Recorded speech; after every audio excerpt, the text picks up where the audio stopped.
interesting stuff. Yeah, when I first got there with the cheetah caracal leopard question, well, when I had first gotten hired, I actually thought that they wanted the dogs to be finding all the big cats. I had a misunderstanding where I thought they were just kind of surveying all big cats. Yeah. And then at some point between when I got hired and when I arrived, I realized like, oh no, we're trying to only find cheetah. And yeah, they'd had another consultant come in before me who was there for 2.5 weeks, and he hadn't made any headway on it. And we couldn't find in the training records, they'd had a bunch of turnover, so I couldn't figure out for the life of me when this problem showed up, or kind of what the root of it was. And I went through a whole bunch of different stages of like, okay, well, until they figure out their sample storage and their sample collection, we're just not going to work on this. Or like, you know, I was going back and forth a lot about really what to do about it. And then ultimately decided to try going ahead with kind of an extinction protocol of like, and really being very clear about it. And I talked to Paul Bunker about this. He was kind of the one who suggested this approach, more or less, was really just ignoring these false alerts and waiting the dogs out, because what had been previously been done is if the dogs alerted to leopard or caracal, the dogs were being told no, search on. Yeah. And what I kind of think, I think there's a whole bunch, and this is going to end up needing to be a case study for the podcast at some point. There's a whole bunch of different factors going on with those dogs, where on one hand, the handlers were spending a bunch of time training these really flashy alerts and really like getting the dogs to sit and stare and hold that sit for a minute or two in this very, you know, like Sphinx-like or gargoyle-like position. And they were spending a bunch of time really hammering the alerts. So that, I think that was definitely part of it, where the dogs kind of had this mismatch in their reinforcement history, where the alert had been so heavily trained and so heavily reinforced, where it was worth trying to alert to leopard or caracal, because your handler's just going to tell you if you're wrong, and then you could just go alert to the next thing and then you'll get your ball. Yeah, that's it. Yeah. And then the other kind of question, and we still haven't totally solved this, is they had a pretty bad sample storage system going there, and then potentially some saliency issues as well, where the scats that they're getting are mostly coming from rehab centers and orphanages, where all of the individuals there, so the caracal and the cheetah or the leopard and the cheetah or whatever, are all eating goat or camel or whatever. Yes. And getting similar supplements and potentially similar medications. So they smell more similar than they kind of should in the wild. Yes. And then, yeah, as I said, their sample storage just wasn't very good. They were, when I first got there, they were drying scats on like a piece of cardboard in a room. And they let the scat dry for a couple days before storing it, but they just had all of the scats on cardboard drying next to each other. Yeah, so just for like days. Yeah. I mean, and you could smell the room from several meters away. Like, well, oh god, the cheetah definitely smells like caracal, and I'm sure the caracal smell, or you know, the cheetah smells like caracal, the caracal smells like cheetah. They're all eating the same stuff, and then they're getting stored in plastic containers that aren't necessarily being washed super perfectly in between. And also then everything smells a little bit like plastic because it's not glass. So there was a lot of different things going on there. And there still are some of them to some degree, but the extinction stuff seems to be working. I haven't double checked Heather's data over the last week since I left, but we really saw some really nice, clear, like each of the dogs false alert, the number of false alerts and duration of false alerts like peaked and then dropped off really, really nicely for us already kind of in the data. So yeah, anyway, it'll be fun to see where it goes. So yeah, well, as I said, we can circle back to that and I'll find a video of that we can go through. So Grant, do you want to talk through, you've got a short blooper video, got your goals. Tell us about it a little. Yeah, so what I was working on this month was, again, what we were discussing in the book club thing, was to try and get Thorn to see if he would focus more on ground sniffing when he's on long line, as opposed to air scenting so much. Because when he's on long line, what he tends to do is air scent and then drag me across transects to odor, which is, that's no bad thing. But what I wanted to see was, would he focus more on the ground scenting in a grid search? So I set up what Morgan suggested, and set up the grid search for flags, etc. And then started perpendicular to the wind, and then came back into the wind. That makes sense, for the complete grid, rather than just across. And it just really was to see how he'd work doing that. And that was his first time kind of doing that kind of intense search. What I didn't do, and this is what the blooper was about, unfortunately, my cameraman, who's my boss, didn't get very much good video. It was very shaky, and I've got a very cheap little GoPro copy thing, and it's not good. I've decided that that's just not good for video and things. It's not wide angle enough, and he didn't pick up. I put out 5 scats in the area, and it was 100 meters by 30 meters. Okay. Which on hindsight was too big to trade on to start with as well. Cut it down, I think, in future. What I didn't do, I got these little flags, the little vinyl flags on just stainless steel spikes, just off Amazon. I didn't proof them in training because I handled them all. I thought I'll treat them all as dirty, and I'll put them out and just treat them as dirty. But Thorn, in his wisdom, decided that if it smells like me, then it must be something interesting, and maybe I'll get them all. So you'll see in this one, he actually indicates on a flag, and he did that on 2 other flags, I seem to remember, further up this course. So I just took a quick clip of it, and just to show, those things happen, and I have to rethink it. And I could tell by his reaction, there was nothing there. I could see him nosing the flag, and I can also tell when he immediately moves off, then he's just, if there was scat there, generally won't move off. If I just walk away, they'll still hold. But I'll let you roll the video and you'll see. Okay.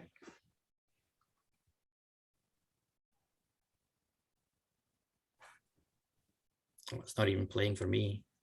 Oh, is it not? Is it playing for you? That's fine, isn't it? It is, but it's jumping between, sort of a bit. Oh, here we go. That's it. But I was there in person, so was watching it. Yeah, I guess if both of you were there, then. Yeah.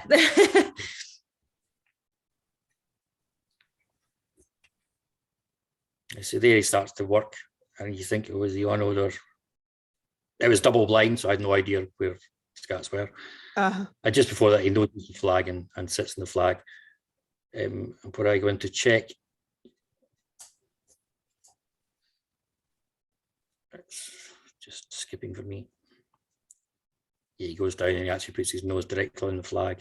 Yeah, you can see him kind of running his nose up the flag a couple times. Yeah. And he moves straight off when I say, nothing yeah. So he's definitely a little bit of like, okay, we're not used to. Like, just trying that on. Yeah. Seen that. Sorry, I don't know if it's playing for you, Kayla. It's just skipping all over the place for me. So. Okay. Yeah. No, I'm watching it again right now. So. Yeah, that's fine. That's I've watched it. Obviously, I know what happens.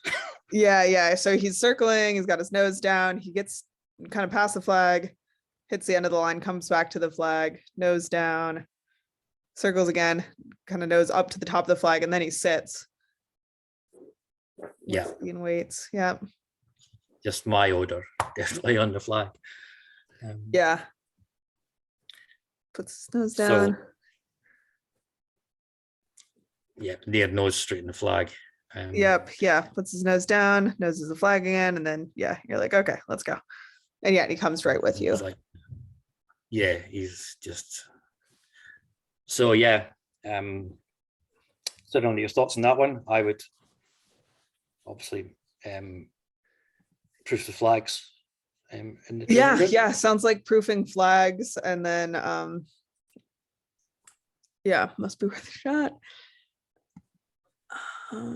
Sheep dung. Yeah, it looks like there was a bunch of sheep in the background. Yeah, it was a really sheep. It had sheep in for quite a while, so it was quick sheep dungy. But it doesn't seem to bother him. He No. did miss 3 out of 5 targets. He did miss 2 targets. Uh-huh. One, I reckon I walked over when I see what it was in my direct line of travel. Uh-huh. And I reckon he just wasn't sniffing when he when he's running perpendicular to me. I think when he got to me, he just wasn't obviously sniffing that part, whether he was looking up at me or whatever. Another one was on the sheep track itself. But again, what I did was on the clear up when I went to pick my flags up, I let him run free. And he found the one on the sheep track. Oh, interesting. Yeah. He didn't find the one that I'd crossed over. So whether the odor was slightly different on it or whatever. So I've pulled that scar out and I'll try it on the bricks that I use. Yeah. Yeah. Just make sure there's nothing. Obviously, it's indicated on it before because it's a scar I've picked up in the field. Oh, yeah. Yeah. So it's a thorn find in the first place. Yeah. So I don't understand why he wouldn't indicate the second time in it. But yeah, it was an interesting new style of trying something with them. Yeah, it's interesting. I listened to like the Canines Talking Sense podcast, and it seems like in kind of the narcotics worlds, they're very focused on making sure the dogs are getting proofed off handler scent and stuff getting handled so often. And I think in the conservation dog world, we don't do quite as much of that. And yeah, as soon as you start bringing flags into the picture. And I know one of the things that they've also talked about in the Canines Talking Sense podcast is that they've done kind of Cameron Ford has done this in like seminars where he can take like any kind of random object, and if he handles it and then kind of places it in a search area similar to how you would place a hide, half of the dogs in any given seminar will at least show a change of behavior, if not alert to it. Yeah. Versus, and then if you take the same item and just put it in the middle of the floor and then have the dog search the room, they won't alert to it. So it seems like for a lot of dogs and how we train, there does tend to be this like hiccup as far as they're looking for something that smells like person that has been hidden. Yeah, no, definitely. And I think that's something that, we have to take into account. Yeah. So, and you were using the lines or the flags just to delineate where the search area was? Yeah, that was more for me, so that I could keep a track of a grid. Because again, I'm used to researching, and sometimes I kind of use a Garmin GPS, which keeps me right on big scales, fields, but in small scale. Right, because a lot of times those things are only accurate to like 8 meters, which isn't all that useful if you're trying to do a 3-meter grid. No, and so I was just trying to keep myself in those boxes. So I'd made 15 boxes, and again, it was more I got my boss to put out the targets, so that he knew which box and which areas the target was in, to confirm for me. Yeah, did he? Was that the only flag that he had that response to, or did he kind of test out a couple different ones as you went throughout the rest of the grid? Yeah. Indicating another 2 flags, not full indications, but change of behavior on a flag. Yeah. And then, I mean, I think my approach to that would just be continuing to put them out and being really careful in the meantime that you don't put any stoat sats anywhere too close to them. Yeah, so that there's the chance for him to decide that there is a correlation after all. Yeah. But yeah, that's pretty much how I would approach kind of proofing off of something like that. Hey, buddy. Yeah. So I'll just put them in the training room when I'm doing things, and I assume there was no stoats at Amazon before they came out, so probably. You never know. Heard some wild stories about those warehouses. Yeah. Hopefully not. Gosh, yeah, I remember kind of talking about that with some of the like rodent biosecurity folks. It's just like, God, keeping your stuff clean I mean, and I think a lot of those dogs, they're training the dogs, like the dogs really have to know to find the rodent because everything is going to have some amount of rodent scent, urine, whatever on it. Oh yeah, definitely. I mean, it's going to be a really hard one. Yeah, yeah. No, Not so much in rodent-free island kind of areas, but if you're doing rodents, if you're like some of the water vole stuff as well. yeah, and I think the one that I was talking to that sounded really nightmarish was kind of the ship screening dogs. Because like everything on the Yeah. ship probably smells like there was rodents there at some point. But you only Yeah, and a lot care of if the the cargo rodents are coming still on. there. Yeah, they're screening a lot of cargo on that's probably been in rodent areas. I know the New Zealand guys had some problems with that for some of the stuff that was going out to the Antarctic. Yeah. Was stored in warehouses where there are rodents, and you're then asking the dog to tell you there is no rodent. And so what they had to determine was that it's more a lie detection dog than a scat detection feces. Yeah, detection. exactly. Yeah, that's what it sounded like. Yeah, these I think this was the South Atlantic Biosecurity Dog Program that I was kind of eavesdropping on. Yes. Yeah, anyway. Yeah, it's so yeah, I love this like kind of figuring out how and when to place things out for our dogs, and it just seems like there's not a lot of really good science or best practices out there that have actually really been tested on how and when to do this and what things to put out and what not. Like I was listening to some folks talk, Stacey Barnett was talking about the difference between and I'm not sure if I'm going to get this right anymore, but the difference between a diversion and a distractor. And God, what was it? I think one was something where you're kind of ensuring that the dog is on target because of some amount of like saliency or contamination question. And then the other is just kind of making sure that, hey, if I tell the dog to look for human remains and there's a bag of dog food out, the dog isn't going to go and like interact with the dog food. And that they were kind of talking about this as like different training problems. And I would say like the concept of something that you've handled and placed out there is probably more similar to a confusing odor problem versus just something that is fun or interesting to the dog. Is that making sense as like a distinction? Yes. Yeah. And I think a degree of it was the change of he's not been in a long line for a while or worked or tried to get him to work kind of ground scenting. And I think the change in that style probably focused him a bit more on just trying to get a reward. He was just thinking, well, what's going on? Why am I in a lead now? Why am I told to run? So I think he was seeking a bit.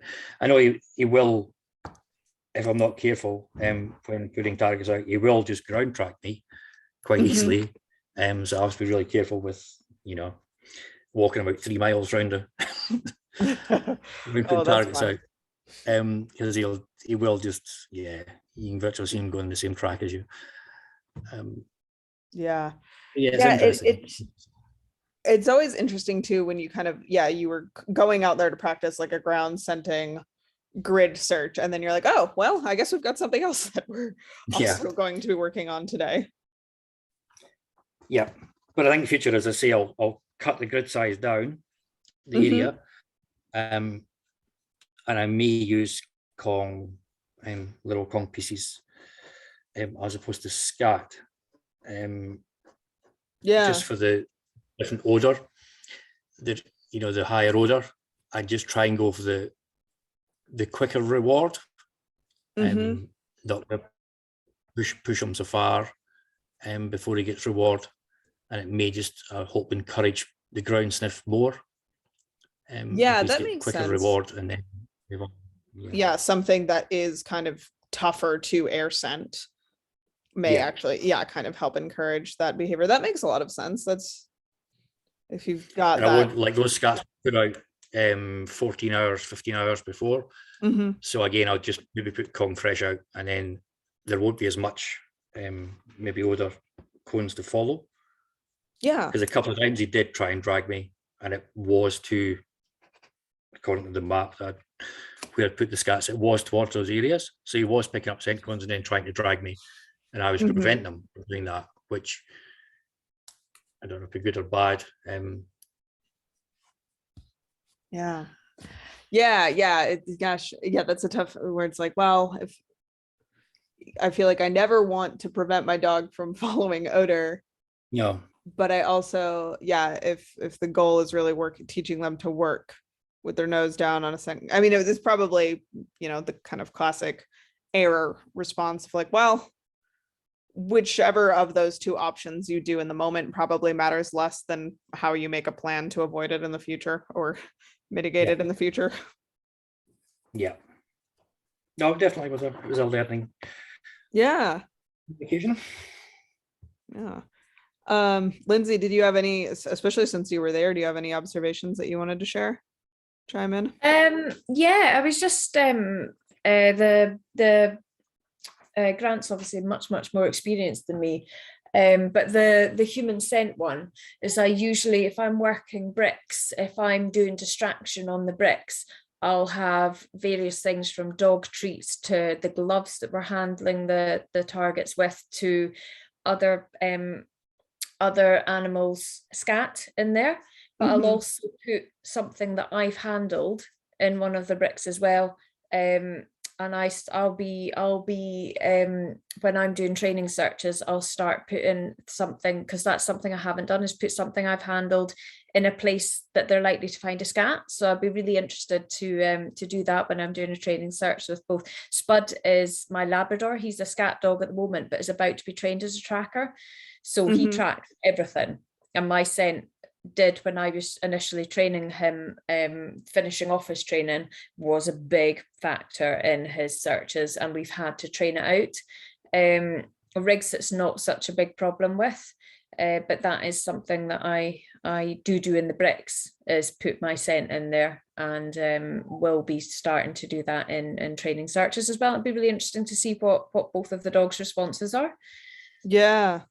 Well, I'll be interested to hear when you go ahead and do that, like how well does it transfer over? Because one of the things we were seeing with the cheetah dogs in Kenya just now is we could have kind of an errorless session with leopard scat in kind of a lineup scenario.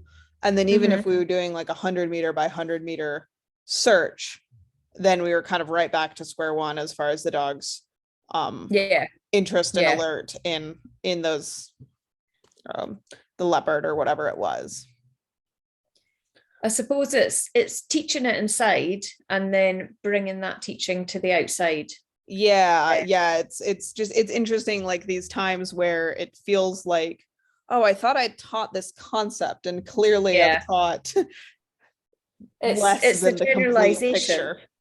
Yeah, it is. It's a generalization, isn't it? Spud's not too bad at it, but rigs just cannot generalize to save themselves. So it is everything you go back to in square one. As soon as you change that picture by changing the area, you go back to square one again. And is Riggs, which breed was he? What was and how old is he? Riggs is an English Springer Spaniel. Okay. Yeah. He's quite immature for his age in terms of his searching, but he's now transitioning from, he's my more inexperienced dog, and he's now transitioning from play to work. So we're getting a few things throwing their head up at the moment while we're transitioning, but hopefully we'll catch it early enough and it won't become too big of an issue. Oh yeah. There's always stuff. And I would be curious to know, like, I don't know if anyone has ever really done anything like this, but looking at dogs' ability to generalize or propensities towards generalizing based on breed or age or sex or anything like that. I think it would be really interesting. Yeah, I mean, I kind of do it by the fact that Spud's I call him a thinking dog, and Riggs does think. For a spaniel, he does think, but he's obviously scattier than the Labrador is. So you do it's really, what's been fascinating for me is learning to work the two different breeds. And, you know, Mhm. I have completely different training programs for both of them because they're at completely different levels and they've got completely different needs, you know. So that's been a big challenge and a massive learning curve, but so interesting as well. Yeah, I mean, I know I've seen that with my guys who are the same breed base. I mean, Barley's technically a border collie mix, but I think he's like 85% border collie or something. So I'm just not really sure how much that mix comes into play. Um, and he is much more so, he's my gambler. Like he's the one who is going to make a guess about what's out there or kind of be like, oh, you want me to tell you about this? You know, like he's much more likely to kind of be my generalizer. Yeah. Um, Yeah. and the Niffler is much more literal about things. And I have all these stories or these theories about why it may be from one dog to the other. Niffler is more insecure. He's a very like earnest dog who really wants to be right. I Yeah. know, all of this is just, it's anthropomorphizing mumbo jumbo, but I don't know how else to talk about these things. Um, versus Barley is very much so, he cares so much about his reinforcers. It's almost always worth it for him to guess or ask the Yeah. question, Yeah. Because he because might even if just get usually the the, answer is no, it's worth yeah. trying. Yes. Um, Yeah. and yeah, it'll Yeah. be interesting to see as Niffler ages, if that changes for him at all, or if that's just always going to be who he is. And yeah, what are Yeah. the why are they different? I guess Riggs at the moment has, you know, it makes me laugh because, you know, you imprint them on this scent of Stoatscat, and you know, you imprint for weeks and for months. You take them out into the field and they go, oh, hedgehog, I'm going to sit on this. I'm like, what? We haven't even ever done hedgehog, you know. And it might be that there's been a stoat that's peed on it or something. You don't know what scent patterns on that scat Yeah. until you do it. But I'm certainly noticing with Riggs, as he's working now in the field, he's transitioning from work to play. He'll indicate brilliantly on stoat, but he's trying his luck on quite a few others at the moment. So we're working hedgehog in bricks at the moment, to put that scent extinct. Mhm.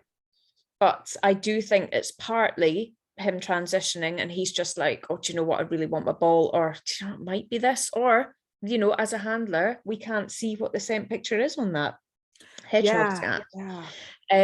So I just think it's absolutely fascinating when you look at it. And I mean, I just look at it as he matures, as he learns his job, as he gets no reward for it, he'll learn to distinguish the scent pattern that he is looking for. Exactly. Yeah. And interestingly, which I find fascinating, is, you know, obviously we'd expect our inexperienced dogs to indicate an otter as well. It's the most oh, I can't think of my word, but you know what I mean? It's the nearest thing we've got to Yeah, stoat. it's the most similar. Exactly, that's Kinda. it. So we would expect that. But both my dogs, both Spud and Riggs, both indicate on owl pellets. And it's because it's the same. The only thing I can think of is it's the same prey items that are in it. It's fur, and it's mainly vole fur and it's vole bones. So it's the same composition as Yeah. Stoatscat, but it's also about, you know, 100 times the size of a Stoatscat. Some of these are quite big, but both the dogs both indicate on owl pellets, and I find it absolutely fascinating. So they're obviously using everything in the scat, not just the must from the stoat, but they're using Mhm. the prey items as well that are in there. Oh gosh, that's so interesting. Well, and it makes you wonder then, like, I remember like Dr. Hall has talked about this previously. I think I can't remember on whose show, how there are some some scents that are kind of actually more salient for us than they are for our dogs. Yeah. And I think the example he gave was vanillin. But yeah, it's like, oh, I wonder if, for us, that mustelid musk smell is the biggest, most important, smelliest factor just because of how our kind of brains and olfactory system are wired. But maybe that's not actually the case for our dogs. Yeah. I mean, I would love for a day to see the world through my dog's nose. I Oh would my absolutely gosh. love it because I just watch them and I just think it's fascinating watching them scent, watching them come into it, watching them figure out that last bit, they've come in the scent cone and you watch them figure out that last bit. Where exactly is it before they indicate? And I would love to see the world through their nose and what they're seeing. And yeah, I mean, you kind of assume that what you're smelling the strongest is what they're going to be smelling the strongest, but you're absolutely right. We just don't know, do we? Yeah, we really don't. And I know actually I was just listening to Nio Richards was on the Conservation Canine podcast, I think this week. And she was talking about how, she's like, this always happens when you're out in the field with kind of a skeptical biologist is, you're out with the dog and the dog just blows by some massive pile of bear scat or whatever. And the thing that we always have to remind our, our project partners and help educate them on is we're really visual so for us, if you see a giant pile of bear scat, it feels like, oh my God, that dog must not be working. But if Yeah. that's not the freshest one in the area, or, the wind isn't quite right or whatever, it's so interesting to think about. Yeah. Just the ways that the odor, like sensory perception is different from between the two factors. Like, it's not like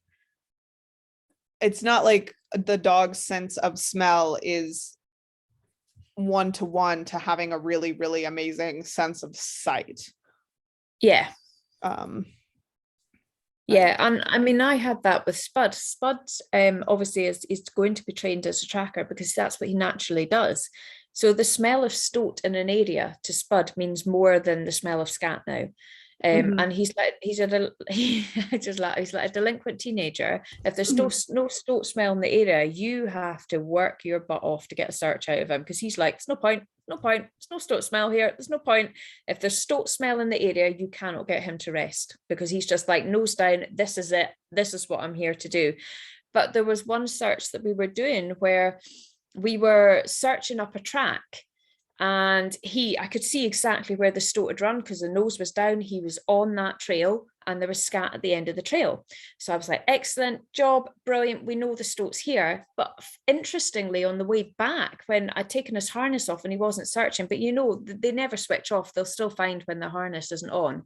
But he was just walking back and he found 2 more scats in that area that he went past when he was on the track of the stoat.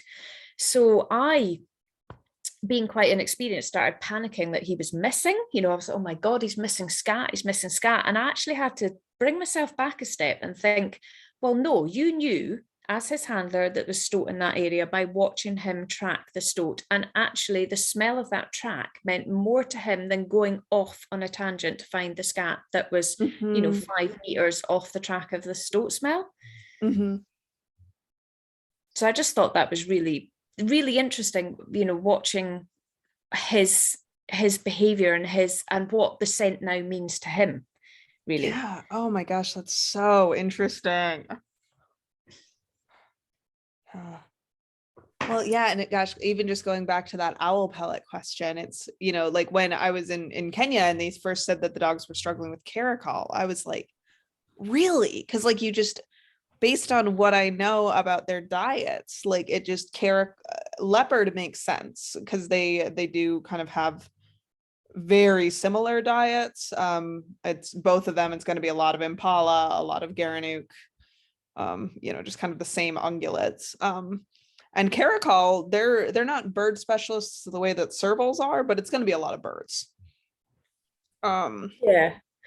Yeah, but they all still are also wild felids. So it's like, well, I guess, no matter how kind of nitty gritty you get about their diet, like they're still all pretty similar. Yeah. And there's got to be similarities, like your otter and like your stoat, there's got to be similarities in the scat. And it is just, I guess part of it is, we don't know what they're spelling, but also is during the extinction and during the experience, as they gradually build up that experience of this is what I'm looking for, and they will find that defining characteristic for that animal. Right. I mean, yeah, there was a couple times as we were kind of watching the video back on our on these extinction sessions where you could see the dogs actually kind of, they would like smell the leopard, or they would smell the cheetah, smell the leopard, go back and smell the cheetah, go back and smell the leopard, and then go back and alert to the cheetah. Yeah, yeah. So it was like, So okay, they're really clearly figuring it out. we're still needing to do some problem solving here. We're feeling like Yeah. we need to double check our work here.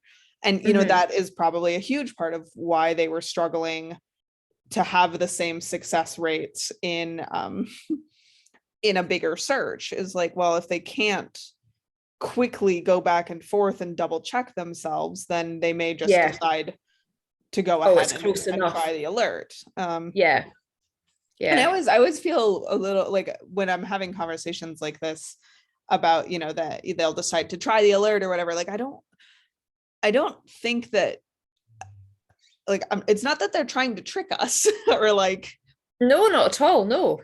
yeah, or No. that they don't know what they're doing or anything like that. But yeah, yeah, I don't know. 'Cause I feel like I do hear that rhetoric occasionally. It's like, well, no, I don't think the dog is like trying to test you as a handler or something. No, they're definitely not. There's something that is causing them to do that, and whether it's inexperience, whether it's, you know, that they're tired and they're kind of like, "Oh, I just kind of want, you know, want my find, or I want my ball, or Mhm. that there is similarity and they just haven't quite, you know, figured it out yet. But it's, I mean, it's once you start delving into this and you start working a dog, by goodness, it opens your eyes, doesn't it? Mm-hmm.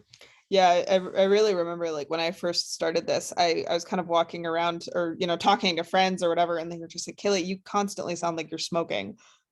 Yeah. Because I was just constantly like trying to work through these like odor questions with my friends who don't work with scent dogs. Oh yeah. You know, as you're like trying to get yourself inside this dog's head and understand the world of scent, it just really very quickly starts sounding like you're you're high.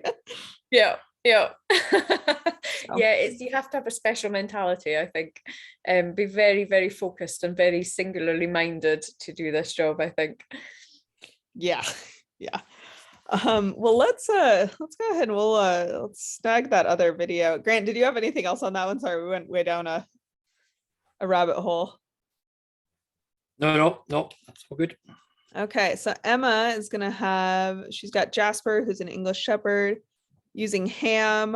Eventually they're planning on moving to truffles or other mushrooms. Breezy, 45 degrees. I assume that's Fahrenheit. They're working on developing searching ability, enthusiasm, speed. They really would like to work on some truffle oil. They had truffle oil in a cotton ball wrapped in foil, but he kept wanting to mouth it or pick it up. So now they're mostly just using food. They are noticing some amount of tracking of the handler. From the beginning, when I set the hide, I walk all over the place so it doesn't get used to following my trail, but it still seems like sometimes he does follow that trail. Not sure if I should be concerned about this. Yeah, we'll talk about that. He will often run downwind of the hide, running away from the treat before turning around and coming back for it. I'm assuming that just means more practice, but thought it was kind of weird, so I wanted to point it out. Yeah, we'll watch these videos, but on the, I know I've also seen dogs that often kind of run away and then run back. And I don't know what you both think, but to me, it seems like sometimes it is inexperience of the dog just still not quite knowing how to get that gradient right. But I think a lot of times it also seems like that just is a pattern that some dogs have for their career where they always have to double check which way the gradient is going. I don't know if either of you have seen that. Yeah. Yeah. Especially with rigs, Mm-hmm. but not so much. Yeah, that's yeah. Yeah, I feel I'm trying to remember. I know I've seen at least two dogs that did that pretty consistently, and one of them was pretty early in his career, and I don't know whether or not he grew out of it. And the other dog was a dog that kind of, he kept doing it. So it's the sort of thing that I don't think is a huge. I would be more concerned about the tracking than the, you know, going the wrong way for a second. They've all got idiosyncrasies in their personalities, don't they? And I think as a handler, you know how your dog works, and as long as it's finding, to me, does it massively matter if it kind of goes past and comes back to it? I'm not sure that No, I it don't think it would. does, especially Yeah. like we're not in a timed sport like nose work. No, not at all. I mean, I You're honestly figuring feel it like out. that is probably one of the only situations in which I would worry about it is if I was trying to title at like the elite level of nose work where it's like, Yeah. oh God, I need to have perfect searches in under 3 minutes. Like, Yeah, yeah. but yeah, we're never on that sort of time crunch. All right. Let's see. So this time I remember to click the optimize for video button on Zoom. So hopefully it works a little bit better for sharing this time since both of you were not at this search. Oh my gosh, English Shepherds are so pretty.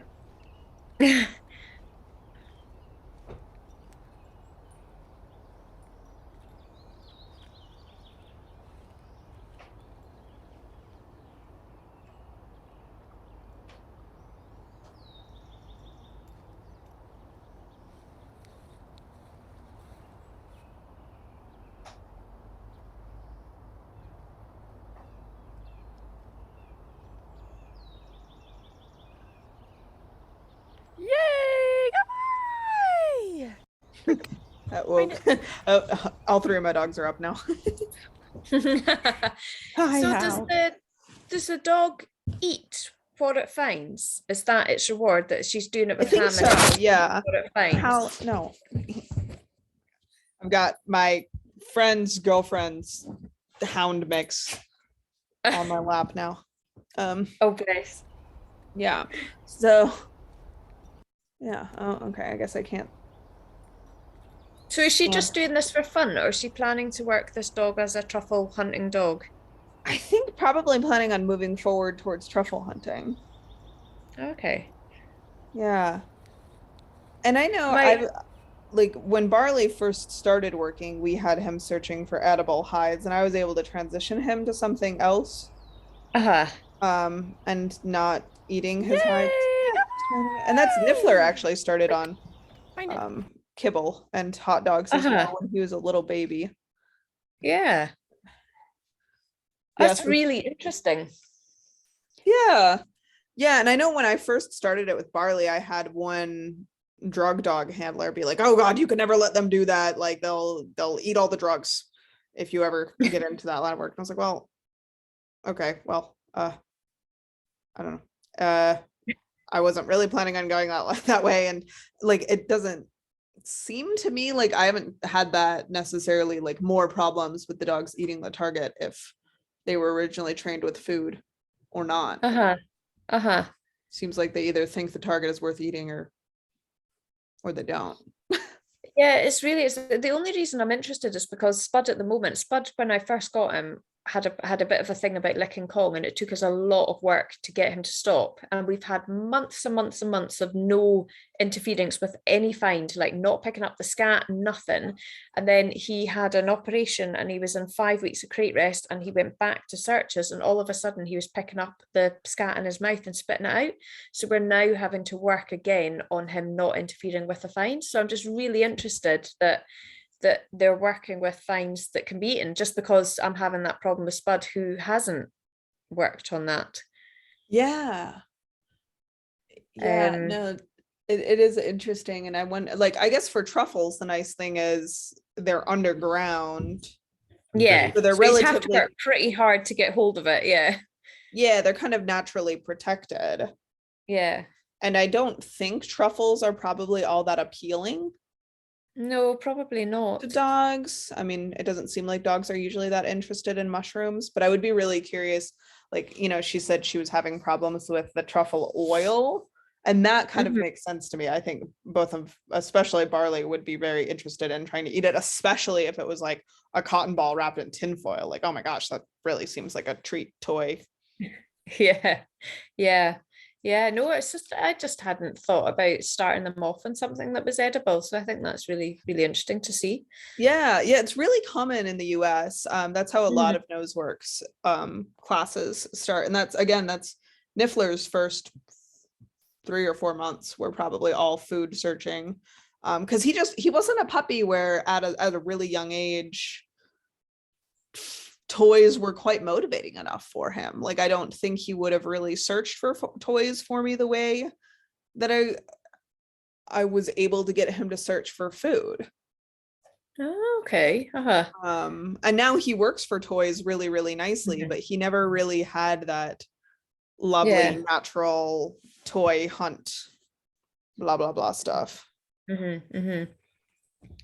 Mm-hmm.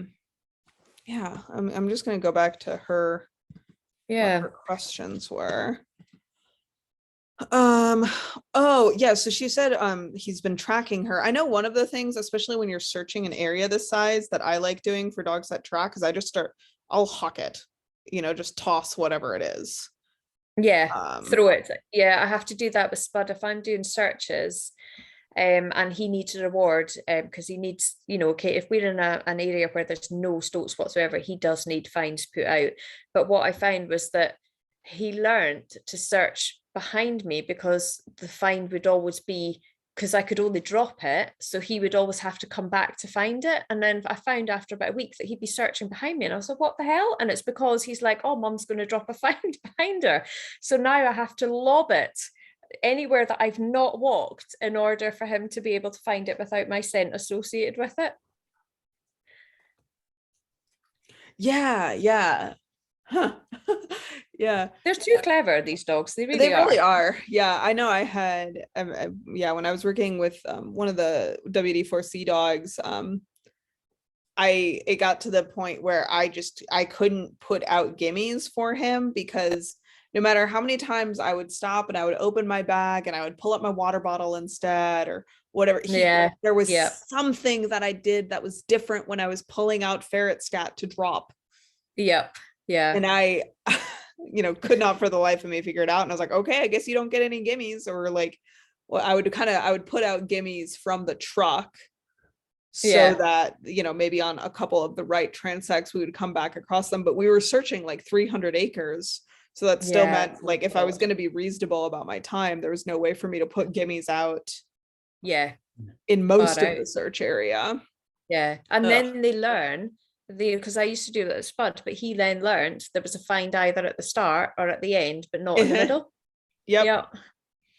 Yeah. Yeah. So I'd be So I was interested like, what Emma, go ahead. sorry, I'd be interested what Emma was doing when she's setting it out though, for the tracking thing. Mm-hmm. Like, is she like what care she's taking with the ham, or is she just it's the road or dropping? Like she carrying ham to the hide open, or is she taking it there sealed? Oh, putting yeah, it that's out. a good. And then walking around without ham odor. I Uh-huh. didn't quite see that in the description how she's setting that up. I suspect she's maybe not taking it in a sealed like glass Yeah, jar I would and imagine so. And I placing know it one out. of like if you're also as you're just walking around, and then as you decide where you're going to stop plant it, you actually kind of stop and stand still. That vegetation Yeah. is probably more crunched down. Yeah. So yeah, think I she's like maybe- kind of the strategy of throwing things and or and this ties into actually, Grant, what we were talking about with you, like placing out other stuff as well. So maybe having Yeah. 5 different things with you that you're going to go put out, but only one is food. And Yeah, definitely. Because it seems quite a small area that he's Mhm. searching. From to directly track her, it'd be quite easy. yeah, Like there's not a huge area that he can get lost on multiple distractor tracks that she's been in. Yeah, I'm actually, let's see, I'm going to share the screen again and we're going to watch. And I don't know if she said in this particular video, the dog does a lot of tracking. Because I'm not entirely sure if I saw anything that looked like really egregious tracking in this video, but. Second one's in an area he hasn't tracked before, so.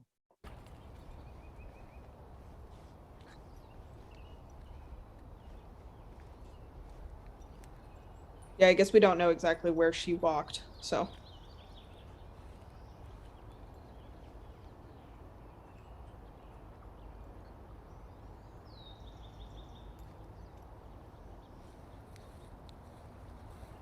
It is interesting. The only time she walks into him is actually when he's getting closer to the hide.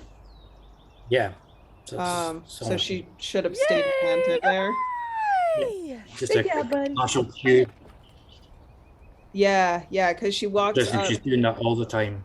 If that's abnormal Uh-huh. behavior when he gets close to hide. Yeah, because she doesn't keep walking towards him when he goes all the way out this way. No. So if you're gonna plant here, you got to stay here.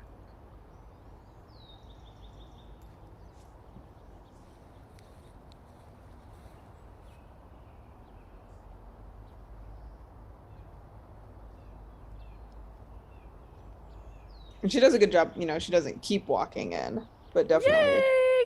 the first move she Yay! makes is when he starts getting right into Find it. that area. Okay, and she had 2 videos, so we can watch the second one. Oh, and this is the harder hide because it's actually placed in an area they haven't worked before. Yeah. Break. Find it.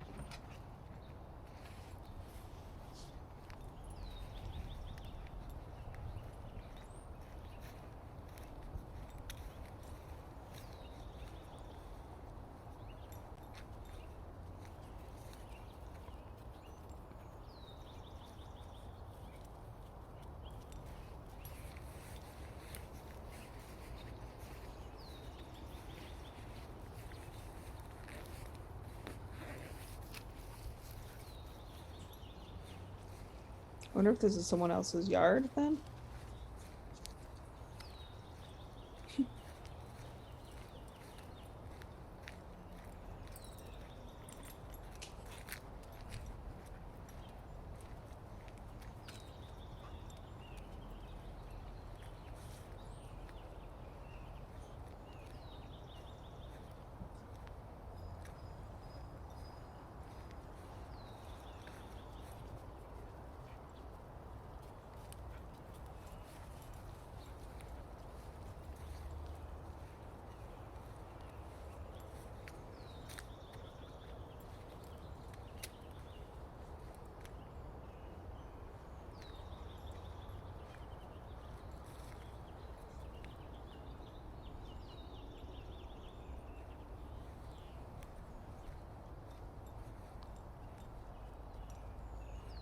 Yeah, this is a long search.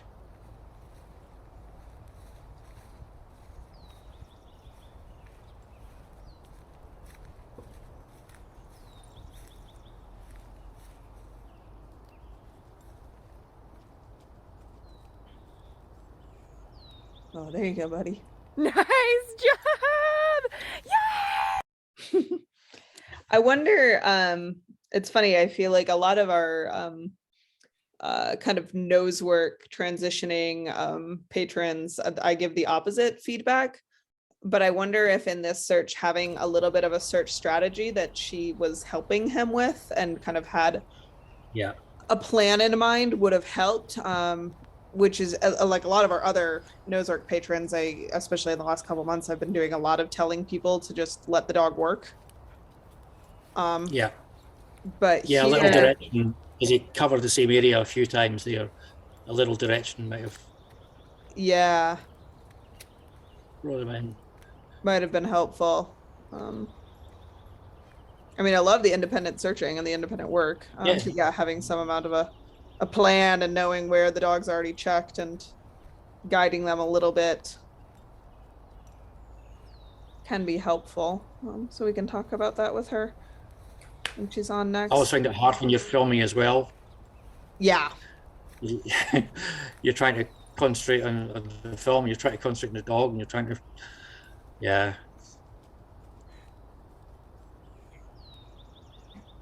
Nice job! Yay! Woo! Get it! Oh, and we get a toy too. Nice. Break. It's quite toy driven there. Yeah, it looks like it. Looks pretty excited about that. Yay! Woo! Get it! Yeah, don't get to see the rest of the game. Yeah.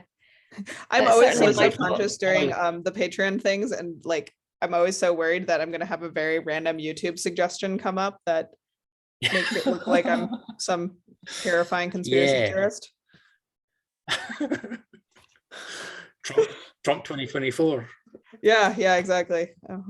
It just looks like I'm in love with Trevor Noah, which is funny because I don't remember the last time I actually watched him. But I also don't watch a lot of YouTube. So yeah, anything else we've got on that one?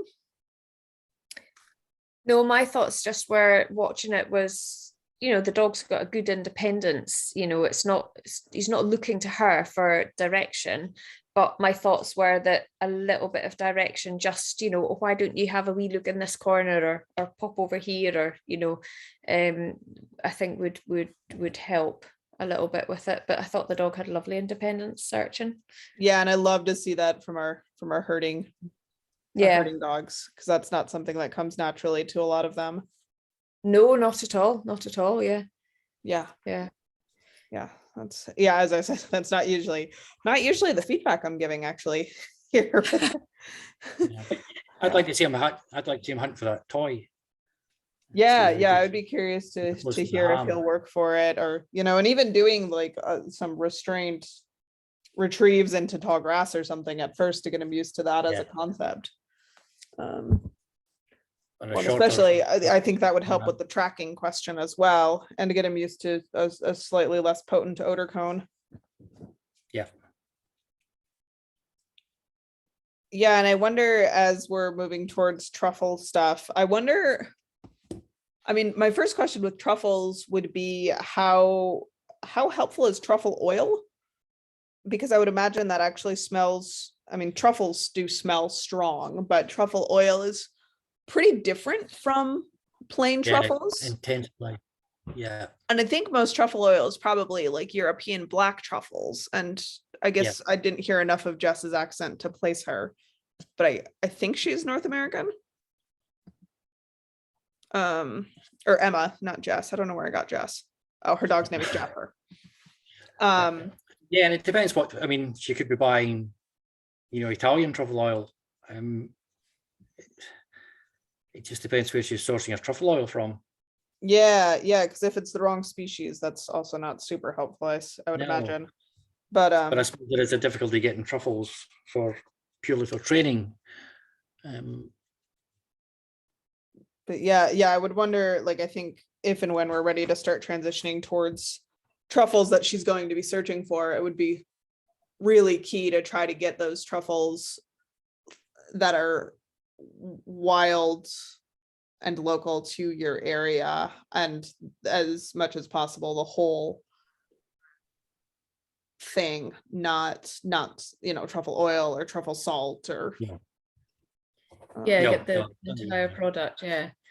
I was just also wondering about, because truffles are sort of naturally buried in the ground, about starting the dog on buried finds as well. Yeah, I think that would definitely be something to, like, I don't know, I'm trying to think. I've seen a couple of videos of Jasper now. She's been a patron for a little while, but yeah, that would definitely be something to maybe not like next week, but starting to think about getting him used to, and even just stuff that's like halfway towards buried, where maybe it's under a plank of wood. Yeah, just starting to think about it not being quite so accessible. Well, and that can be a really great way to start building that indication. That's kind of what I did with both of my guys when I was transitioning them from food towards an indication, is you actually made the food inaccessible and then kind of built an indication from there. And then once they're starting to learn that they have to hesitate and tell you about it in order for you to give them the food, that did kind of all of those things at once. That makes sense. I'm definitely starting to feel a little bit jet laggy in the last hour or so. Like, bless you. Yeah, my cognition is dropping off rapidly. Yeah, well, I think just because I promised, I think I'm gonna pull up a video or two of these other Kenya dogs. Let's see, I just have to get to the right.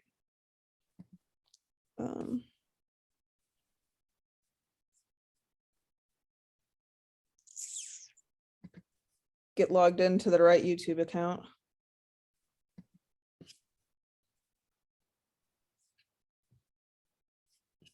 Mm.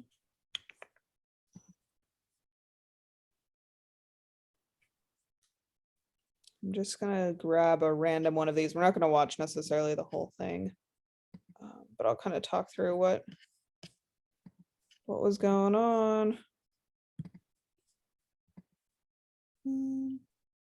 So what was it you were doing out in Kenya, Kayla? Yeah, so I was hired by Action for Cheetahs in Kenya to go out and work with. They have 2 dogs and 2 green handlers, and I was coming out to kind of get the dogs and the handlers up to speed. Oh, okay, yeah.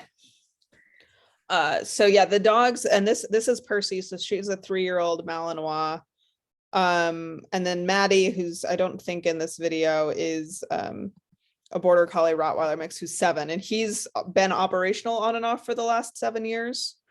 Oh, okay. And has found a couple hundred scats already. Yeah. So yeah, we're just doing reps here of, and Percy is a very memory oriented dog. So she always checks where the scat just was first. Very memory oriented, very pattern oriented, and very visually oriented. She's kind of all of the different challenges in one dog. But yeah, so we were working, like, I was originally mostly hired to kind of get the handlers up to speed, and then this caracal leopard problem started coming up.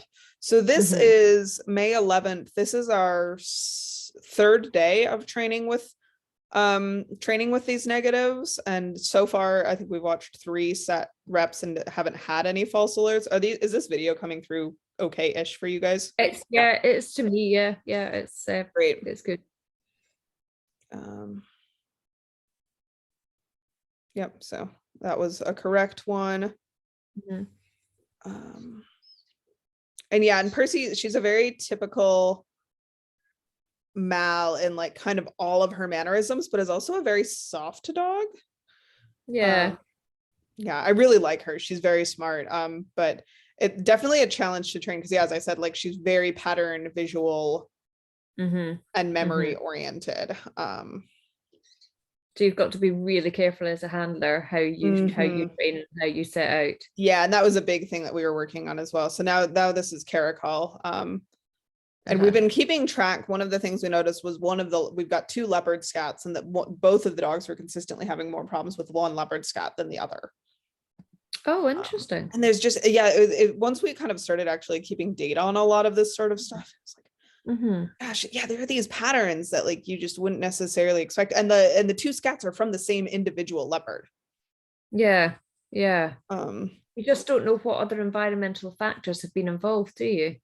Yeah, so I think, I was like, that might have been a false alert, but no.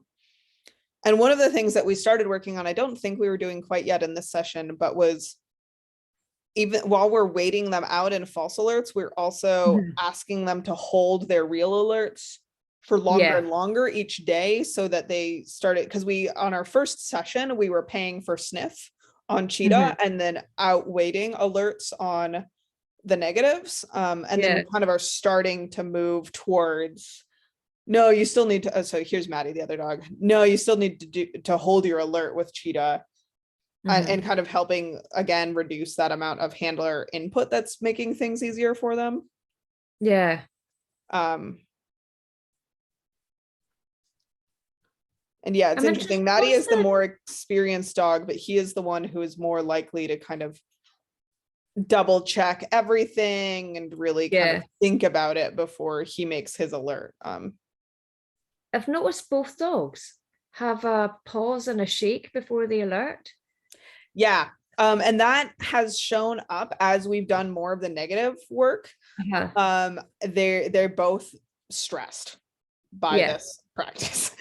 But yeah, both of them do seem to kind of pause and shake. And Maddie, when I first got to Kenya, he was mouthing the scats pretty consistently, and we got that under control. And then when we took like 2 or 3 weeks off of working on the negatives, and then when we went back to working on negatives, the mouthing showed up again. Yeah. So Hello. So have they got the same handler then? Yeah, so it's all Edwin here, and then Uh-huh. this is me. Their other handler was on leave during Right. this Yeah. filming. Mhm. So they normally have two handlers, but both handlers work with both dogs. Yeah. What's the jackets that they're wearing? It's just like a, oh, yep, so there he mouthed it and got a Yeah. little correction. Yeah. It's supposed to be like a tactical vest. It's like Mhm. Kevlar, whatever. I think it's mostly just to make them look good. During a presentation, there was some kind of offhand comment about it. I'm sure it does help to protect them from thorns a little bit, but there was some comment about like, yeah, and we, you know, it'll help with predators. And I'm like, I am absolutely certain that it will do nothing towards a lion, but that's nice. No. Well, it's not protecting the softest bits and the juiciest bits, is it really? No, it's not protecting the back or the front of the neck, which is really No. what you're most worried about anyway. Yeah. Yeah. But yeah, Oh, and then how back- do you find that the dogs cope with the heat out there? Is it just that they're acclimatized to it more? they're acclimatized. That helps a lot. And then we're also like the searches wrap up and end pretty early in the Uh-huh. morning. So you're basically, as Yeah. soon as it's light enough out that it's safe, you're Mhm. out, and then you're heading home. And they Yeah. also, they have some pretty strict protocols. Like it's, the dogs get a break every Uh-huh. 20 minutes during the search. Yeah. Yeah. Which is much more frequent than I've done in some of my cooler searches. But yeah, so that's, I mean, that's kind of what the training sessions look like. It's just a lot of reps of, and I don't think we had any false alerts in this training session, so you didn't really get to see anything, but that's what it is. It's really interesting. Yeah. Yeah, it's gonna be fun to see. Heather is there right now, and she's there for another 2 weeks, 2.5 Mhm. weeks, and then Rachel is gonna be there, and we're kind of keeping data on this the whole way.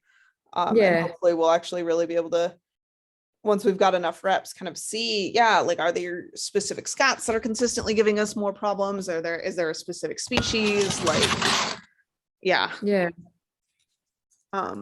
Hopefully as we're continuing to go forward, we're going to be able to figure out how to expand that search area and have this stick around.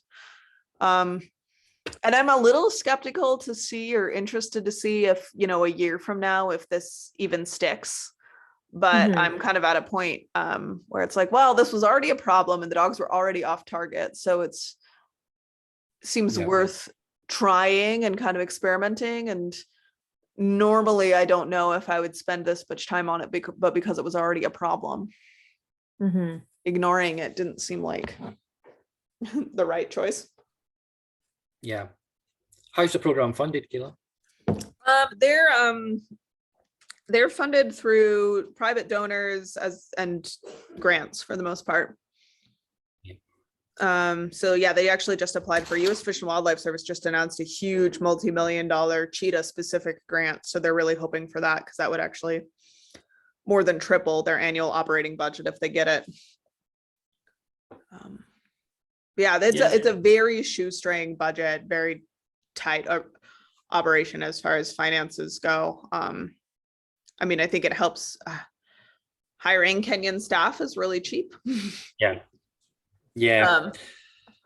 Which was something I'd kind of forgotten about. Yeah, when we were talking about one of the, actually Edwin, the intern that was in the video you guys just watched, he just got a promotion and a pay raise. And he got a pay raise from about 200 USD a month to about 300 USD a month. Yeah. Yeah. You know, just like, oh wow, yeah, you can pay a lot of staff. And the staff are also, they're provided with housing and food as part of their packages. So that I think helps sweeten the deal for them. And I kind of asked them, I was like, is that typical pay for Kenya? Is that decent? And they were like, yeah, you know, it's not good money, but it's definitely better than a lot of other jobs. And the fact that they get housing and food covered. Yeah. Yeah. Yeah, because I was like, I mean, I have no idea. 300 a month sounds very low to me, but I have no idea what's kind of typical. That's about the fuel bill for your van, probably. Yeah. Yeah, yeah. I think my dog food is like 300 a month. Yeah. So, So, all right. Well, Good. I have another meeting in 11 minutes, so I think we're gonna wrap it up here. Thank you guys both for being here, Right. and I'll make sure that oh my gosh, I just forgot her name again. Taylor, with Jasper gets to see her stuff here, Emma. and we'll see you guys next month. Super. Thank you very much, Of Kayla. course, yeah. Have a good rest of your evening, guys. Thank you. See you later. Bye-bye. Bye. Bye.